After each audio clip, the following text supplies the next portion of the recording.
Wabah virus corona bisa kita hindari bila mereka yang terkena penyakit ini melakukan isolasi diri. Tidak semua pasien corona harus dirawat di rumah sakit. Mereka yang tidak termasuk kelompok rentan cukup melakukan isolasi diri di rumah. Protokol isolasi diri sendiri dalam penanganan COVID-19. Mengapa orang yang diduga tertular COVID-19 diisolasi setidaknya 14 hari? Gejala COVID-19 biasanya muncul dalam rentang 1-14 hari berupa batuk, demam, atau sesak nafas. Dalam selang waktu itu, kondisi orang diduga terinfeksi COVID-19 diisolasi dan dipantau di rumah sakit, rumah, atau tempat lain. Untuk memastikan infeksi, akan dilakukan tes beberapa kali.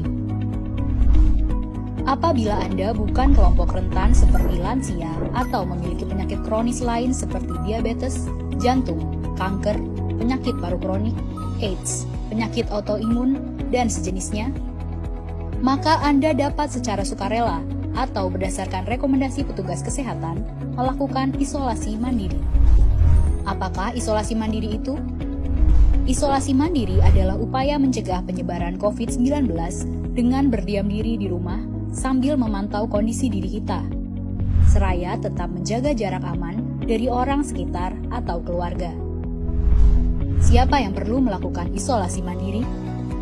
Siapapun yang memiliki gejala sakit seperti demam, batuk atau pilek, nyeri tenggorokan, atau gejala penyakit pernafasan lainnya, atau termasuk dalam kelompok orang dalam pemantauan atau ODP, yaitu orang yang pernah berkontak erat dengan pasien positif COVID-19 dan atau orang dengan riwayat perjalanan dari negara atau transmisi lokal COVID-19. Berapa lama waktu isolasi diri? Setidaknya selama 14 hari sampai hasil pemeriksaan sampel di laboratorium diketahui. Apa yang perlu dilakukan saat isolasi mandiri? Tinggal di rumah dan jangan keluar, kecuali untuk mencari pertolongan medis. Sebisa mungkin, gunakan kamar terpisah dan selalu jaga jarak setidaknya 1 meter dari anggota keluarga lain. Selalu gunakan masker selama masa isolasi diri. Ganti masker secara rutin apabila basah atau kotor. Lakukan pengukuran suhu harian dan observasi gejala seperti batuk atau kesulitan bernafas. Hindari berbagi peralatan makan seperti piring, sendok, garpu, dan gelas, perlengkapan mandi seperti handuk atau sikat gigi, dan juga benda berbahan kain, misalnya pakaian atau selimut. Terapkan perilaku hidup bersih dan sehat seperti makan makanan bergizi, rutin mencuci tangan dengan sabun dan air mengalir, serta melakukan etika batuk dan bersih. Upayakan berada di ruang terbuka dan berjemur sinar matahari setiap pagi. Jaga kebersihan rumah dengan cairan disinfektan, terutama untuk area atau permukaan yang sering tersentuh tangan. Hubungi segera fasilitas layanan kesehatan bila sakit memburuk, seperti mengalami sesak nafas. Apa yang tidak boleh dilakukan saat isolasi mandiri? Tidak boleh keluar rumah, termasuk untuk bekerja, apalagi ke ruang publik. Bila sangat terpaksa harus keluar, gunakan masker dan hindari transportasi publik atau tempat ramai. Tidak boleh berbagi alat makan, mandi, dan pakaian bersama anggota keluarga lainnya.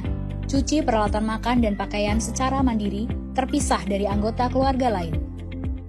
Bila harus berbagi kamar mandi atau mesin cuci pakaian, maka bersihkan dengan desinfektan setelah dipakai. Bagaimana menjaga pertahanan tubuh selama masa isolasi mandiri? Tetap terapkan pola hidup sehat, antara lain dengan makan makanan bergizi seimbang, perbanyak buah dan sayur, istirahat yang cukup, lakukan olahraga ringan, dan hindari merokok atau minum alkohol. Isolasi mandiri bukanlah sesuatu yang sulit, namun membutuhkan komitmen baik dari diri sendiri maupun keluarga dan orang terdekat. Orang yang menjalani isolasi dapat mengalami kesepian, kekhawatiran, dan ketidaknyamanan saat mengalami gejala sakit. Maka mereka perlu dibantu, didukung, dan diberi semangat. Mari saling berempati, perkuat solidaritas, dan bersama kita melawan corona.